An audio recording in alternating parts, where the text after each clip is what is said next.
In solo leveling, the Knights Guild struggles to get permission to enter a gate because the association's measurement came back a little too high. Park Jong-soo questions if it's an S-rank gate, and Jung Yoon-tae tells him it's not. However, it is of the highest measurement for an A-rank gate. Jong-soo comments on how that's a pain in the ass, as they could all die in there if they aren't careful. Yoon-tae adds that they could give it up if it was an S-rank. However, because it's only an A-rank, rumors would spread about how one of the top 5 guilds can't even clear an A-rank gate. The problem is, ordinary people think that gates with the same rank are all identical. In this moment, Yoon-tae says that if they give up on it, then the guys from the Fame Guild would claim it. Jong-soo freaks out at the idea of giving a gate in their own front yard to Ma Dong-wook, as Yoon-tae fearfully responds that he was just saying. In terms of quality and quantity, the Knights Guild's A-rank hunters are the same as the other major guilds. It's just that missing that one S-ranker makes a huge difference. Young Ye-rim chimes in that they could enter with another guild, but the guild master says that if they agree to cooperate out of uncertainty for the gate, other guilds will sense the danger and pull back too. This is when the A-rank healer suggests they bring in one person rather than an entire guild. Park asks how a single person could help when they are going into one of the most difficult A-rank gates when a light bulb goes off, and Ye-rim says, "You know who, right?" To which the guild master says yes, the hunter Sung Jin-Woo. It would be dishonor working with other guilds, however with Jin-Woo it might bring them some recognition instead, and the chances of them completing the gate safely rise exponentially. Jong-soo asks what he's doing these days. Yoon-tae responds that aside from when he cleared a gate that spawned on a road recently, there hasn't been any news. Yoon-tae asks if he should try to get his contact information, but Park declines as he says it's not proper to handle such an important matter with a phone call. Back at Jin's office, he asks about the guild name Ajin, and Jin-ho tells him it's great and they should use that, as he thinks anything but solo play. Then the guild name is decided, Jin says. The only thing left is getting another founding member. Jin-ho asks about Cha Ha-in. Jin responds that he doesn't think she'll work and isn't the person he wants. Jin-ho thinks about how she's an S-rank, young, accomplished, and beautiful, questioning if there could be anyone better. He asks what kind of person Jin wants then, and Jin responds with a pinch of uncertainty, someone with a hunter license who has no interest in guild activity and is trustworthy. In this moment, there are knocks at the door, as Jin-ho thinks that there are a few people that come to mind. Jin opens the door, asking who it is, hoping it's not Hunter Cha again. Ye-rim, Jong-soo, and Yoon-tae all nervously grin as Park Jong-soo introduces himself as the guild master of the Knights Guild. Jin watches footage of a large A-rank gate that appeared while Park Jong-soo explains that the physical size of a gate and its rank don't always match. However, there is an immense amount of mana flowing out of the gate. Jin asks if it was determined to be an S rank, and Jong-soo responds that it's just narrowly within an A rank's measuring limit. He adds that it's the largest gate to ever spawn in Busan. This makes Jin think about meeting up with Lee Ju-hee in Busan to get some sushi, while Jong-soo explains that the association is trying to deny them entry because of their lack of an S-rank hunter. He says that if Jin joins their attack force, they will be able to take care of the raid, and he will be well compensated. Normally, S-rank hunters get around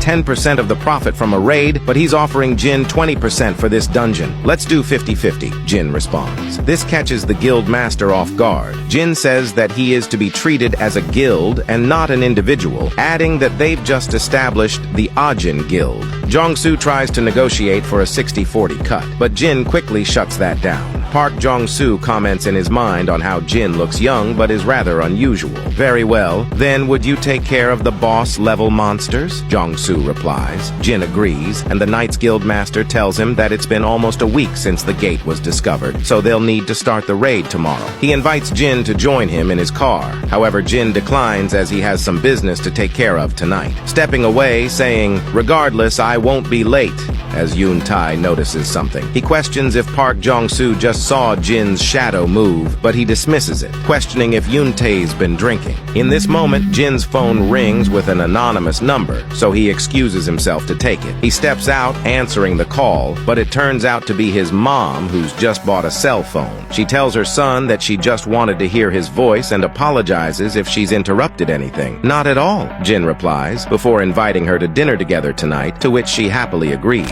The next day, in Gwangnali, Busan, the Knights Guild hunters hunters all stand around waiting for the raid to start. Jong-soo is slightly annoyed, saying they should have made Jin come with them yesterday, hoping he's not going to be late, as they're starting in 5 minutes. At the same time, Jin observes the bad weather, wondering if Jin-ah brought her umbrella today before using shadow exchange. Meanwhile, at school, 3 students walk the halls complaining about the art teacher making them go get supplies. How many plaster figures do we need to bring? There are 6 groups, so probably 6. Even if we take one, we'll have to make a second trip, then take 4. One of the boys complains about the dust and questions when the last time this place was used, and another answers that it probably hasn't been used all semester. In this moment, a boy grows nervous as he notices a gate in the back of the room. His classmate walks to the gate and asks what he's so afraid of, since closed gates are completely safe. Only hunters can go in, but nothing inside can come out, adding that it'll take about a week for the gate to open. Didn't you say this room was left unattended for the entire semester? It's just being found now? Suddenly, the gate cracks, and a green hand grabs the student by his head and lifts him in the air as he wiggles around. He screams for his friend's help while the hand squishes tighter. The students stand frozen in terror as their classmate they were just chatting with is dead and monsters begin to appear through the gate. Some blood splatter later, and all 3 boys are dead as orcs walk through the gate, and we learn that they are naturally gifted huntors. Although they lack intelligence, they far exceed humans in tracking and hunting. These hunters were greatly excited by the smell of flesh and blood, but being only scouts, they suppressed their instincts and prioritized their mission. They hid in the darkness for a week, their 6th sense alerting them before they even found their prey. "This place is full of prey," one orc says, noting the complexity of their surroundings and comparing it to that of a castle. The orc declares that they will begin the hunt and instructs its companion to call for their brothers. He bursts through the doorway announcing that they will massacre all the humans in this castle and then fortify their position before the real hunt begins. "First, we'll completely clear this place out," he says, eyeing the students in the hall.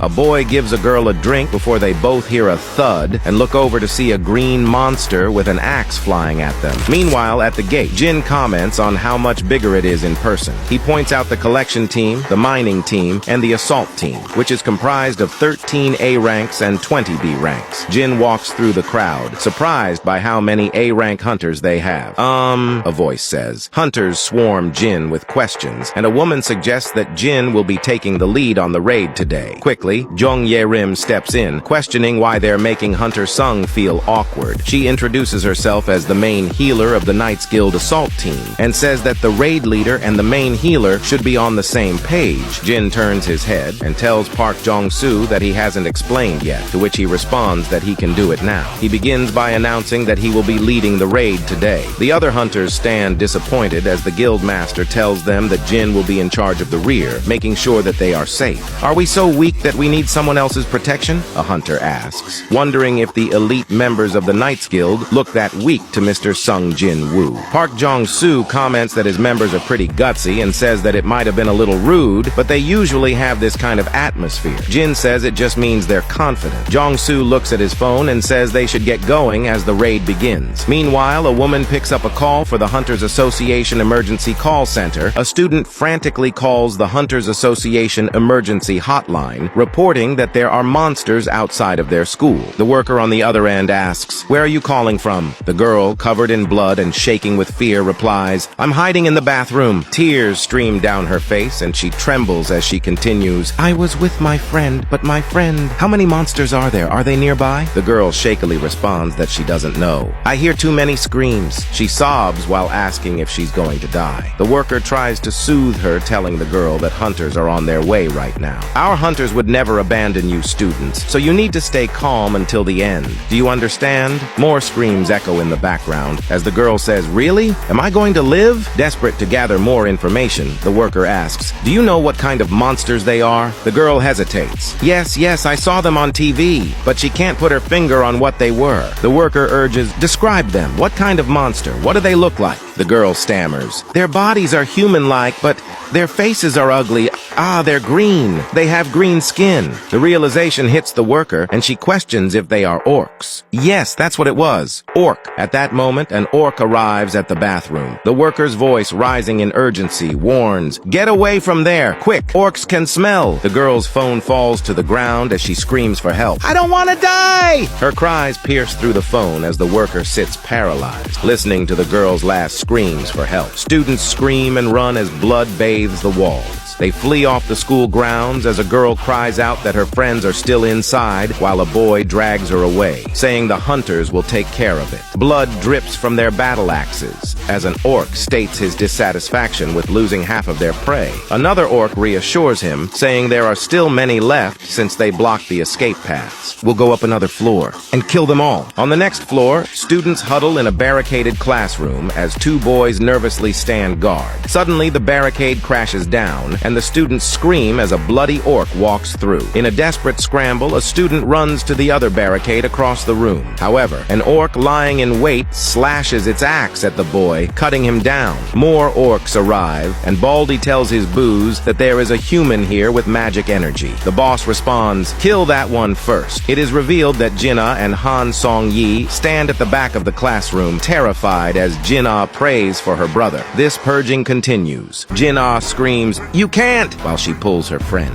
However, Han Song-yi stands bravely, reassuring Jin-Ah, "I'm awakened too, even though I'm only an E rank." "Is it that human?" an orc asks, to which his pal says no, commenting that there is a greater magical energy source as he looks towards Jin-Ah. "It's that woman! Die!" he says while slashing at the girls. Terrified, they close their eyes and brace themselves when suddenly one of Daddy Woo's shadow soldiers appears from her shadow gorilla gripping the orc's arm. Tearfully, she questions if Daddy's home as the shadow soldier with eyes on the back of his head loads a punch before uppercutting the green orc so hard he sends it rocketing through the school's roof. The other orc is shocked as three high orc shadows stand guard in front of Jin-Ah. Back in the dungeon, Park Jong-soo yells as a twin-headed ogre rounds the corner. The hideous monster roars while swinging its axe, and in this moment, Jong-soo activates his ability, clashing his forearms together to create a shield as the ogre's blade scrapes the ground before colliding with it. While he defends against the ogre's blade, he signals Yoon Tai, who skitters up the monster's weapon and slashes its eyes before calling on Nunas and Hyungs to deal damage. The pair run at the creature and slash its arms off before two mages cast spells, electrocuting and burning it, absolutely cooking the monster. As the ogre finishes cooking, Jong-soo instructs everyone to regroup before moving on. He says that as expected, the raid won't be easy. A twin-headed ogre from the start. "Do you know what twin-headed ogres are known as?" he asks Jin-Woo. "Gravekeepers," the Shadow Master responds. "Correct," adding that it's no problem when it's the boss, but if it appears at the entrance, the dungeon will consist of the undead. Yoon-tae yells that Jong jinxed it and questions if they should keep going. However, the army of dead just stands there, causing the hunters to question if they're acting weird since they usually attack on sight. Someone asks if it looks like they're being chased by something, as Jin-Woo stands disappointed since he expected the hardest A-rank dungeon. In this moment, Jin is struck by a feeling, questioning, "This feeling, it can't be." He then tells the guild master that he has to leave as there's an urgent matter to take care of. Park Jong-soo questions this, explaining that it could be dangerous for them if he leaves. Jin responds saying he'll call someone they can trust as much as him and that he'll take care of things from here. The hunters, utterly shocked and in disbelief, question if that's one of the ants from Jeju Island.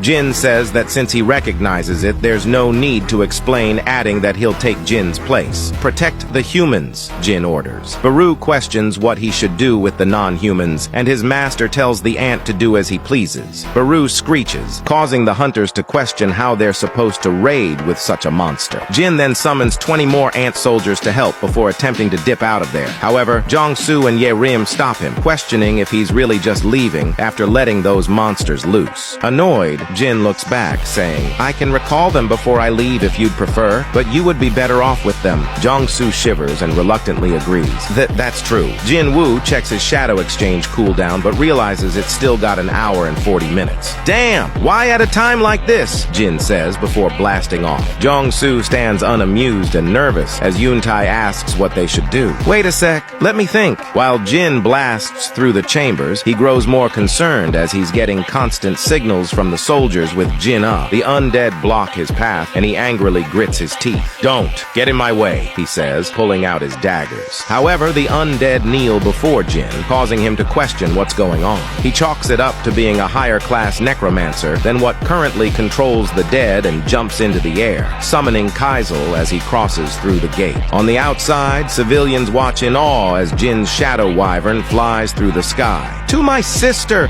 Full speed! He orders the wyvern. The shadow-high orcs brutally chop a green orc in half, terrifying the students, while one of Jinna's shadow guards gorilla grips two of them by the head and smashes them into the floor simultaneously. As the green orcs lay there, smashed and dismembered, the students are left in shock, still trying to process the fact that these monsters just saved them. They're protecting us? A student asks. Jinna looks at the orc shadow soldier, wondering if it's Daddy Woo's, and begins calling for him while walking forward. However, the shadow stops her and points forward to the many more orcs approaching. The gate finishes cracking and the final restraints have been lifted, as Guroktaru, chief Tan of the Red Blade tribe, announces that nothing can stop him now. One of his tribesmen informs him that 3 high orc warriors are helping the humans, and he is insulted at the thought of his great orc warriors not being able to handle 3 high orcs. Pathetic. Lead the way, he says while grabbing his sword. It's time for slaughter. Back in the dungeon, the ants crawl the walls and screech, making the hunters really nervous and even want out of the dungeon. Yoon-tae calls on Jong-soo, but he refuses to stop, as there'll be no way to deal with the reporters outside. Yeah, we can't stop just because we're afraid of some summons. Let's keep going, he says with forced confidence. Suddenly, Baru appears in front of the guildmaster, sending chills down his spine. Let's go, he says nervously.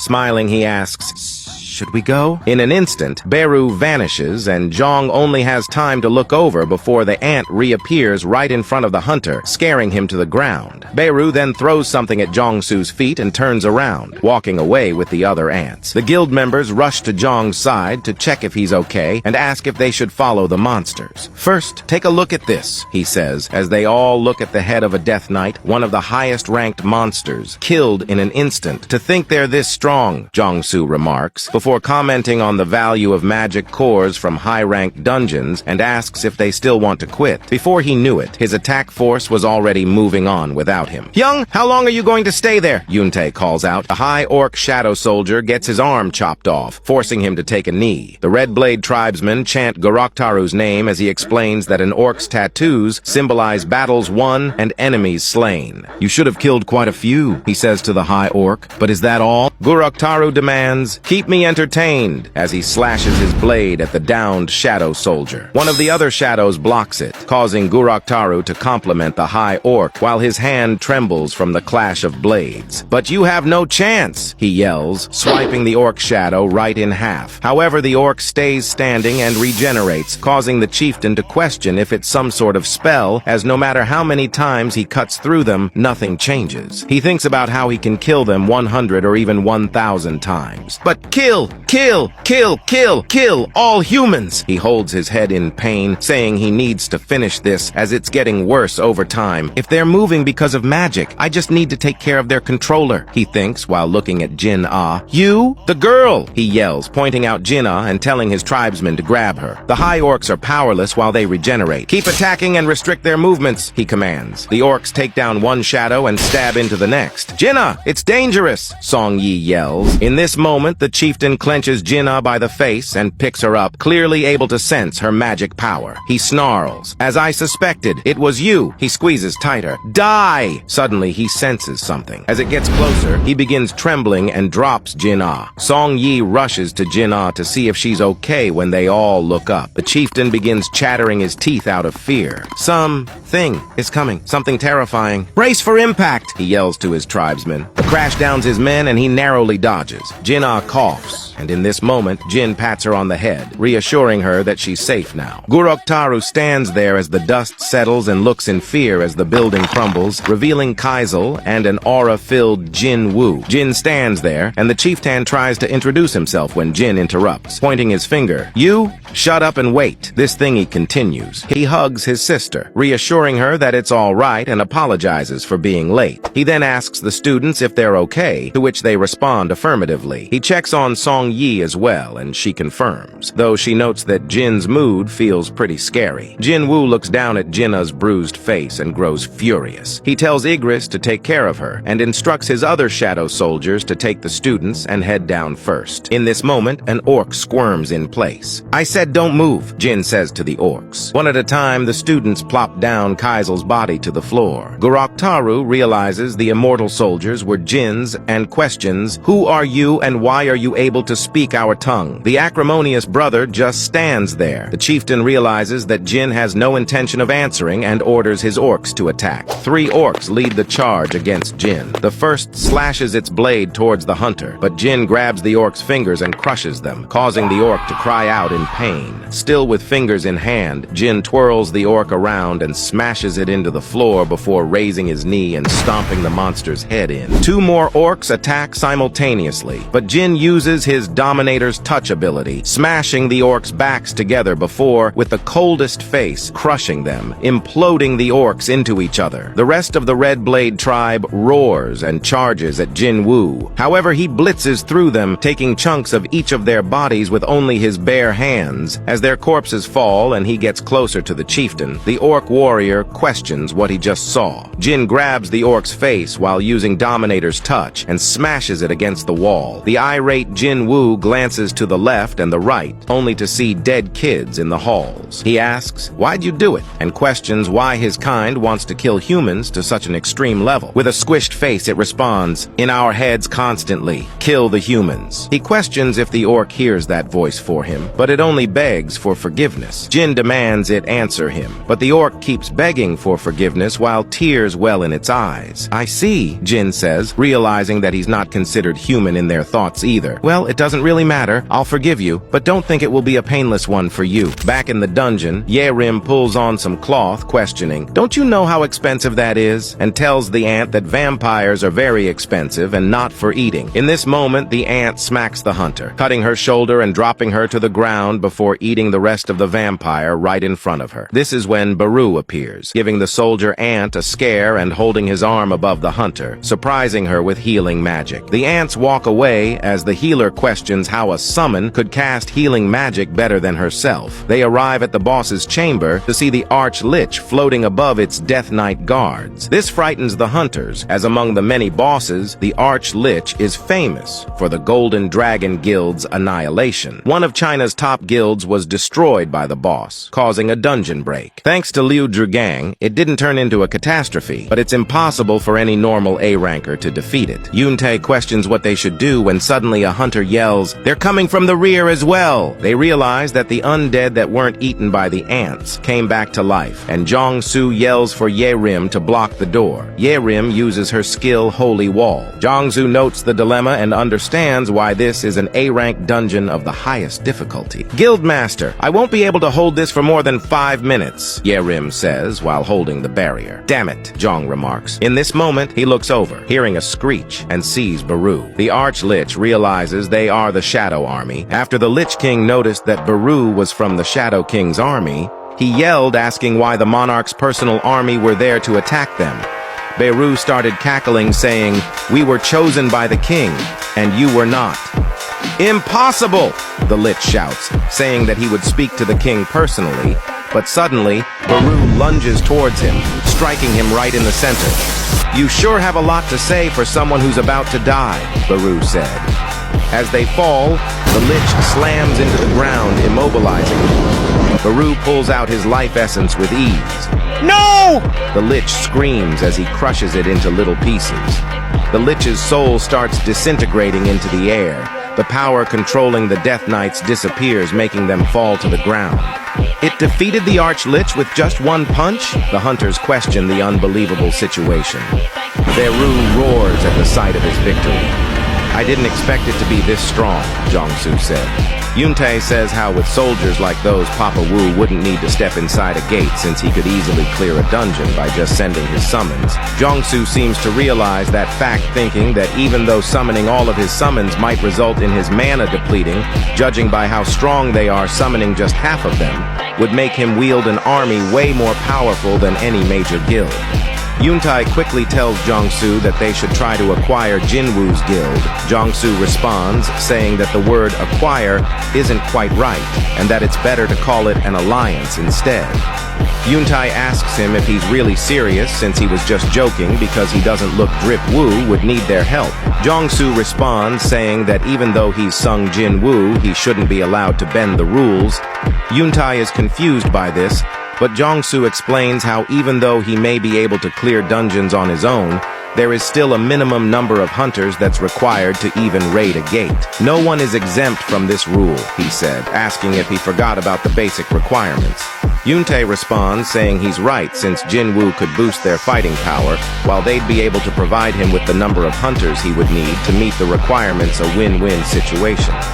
But that means we'd be riding on his coattails, Yoon-tae said nervously. Jong-soo responds, saying that was nonsense, they simply just have the right connections.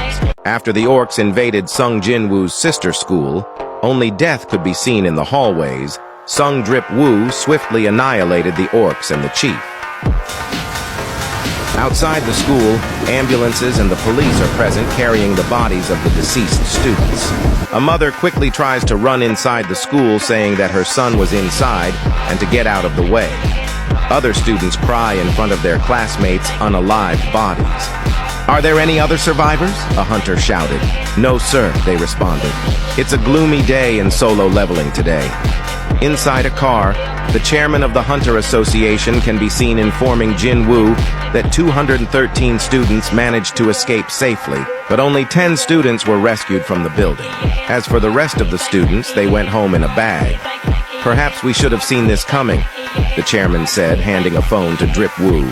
He said that the graph showed the spike in gate appearances in the city in the last 6 months, while the graph at the bottom, corresponding to the entire world, shows the same upward spike. "All countries are experiencing an exponential surge in the number of gates," he stated. He also said how this isn't the only strange phenomenon, since more awakened are seeking to get evaluated as well, suggesting that as the number of gate appearances rise, the number of hunters who can take close those gates are also rising, almost as if the world is trying to maintain a careful balance. A change is happening, Jin-Woo thinks to himself. Drip Woo asks the chairman why he wanted to speak to him today. He responds, saying that people from Japan, United States, China, Russia, France, UK, Germany, and other countries all want to meet him, giving him the document containing all their official requests. He said that some countries have already made contact with him through unofficial channels, saying that the association doesn't have the right to stop them, since they're only capable of protecting his personal information like he requested. He said that whether he decides to meet them or not, it's up to him, but if he decides to leave Korea, he fears that the country wouldn't be able to adapt to the changes. They finally arrive at the hospital his sister was taken to. The chairman calls out to Papa Wu, saying that he would do anything in his power to provide him with all the resources he needs. "So please consider staying," he pleaded. "Hit that follow thing."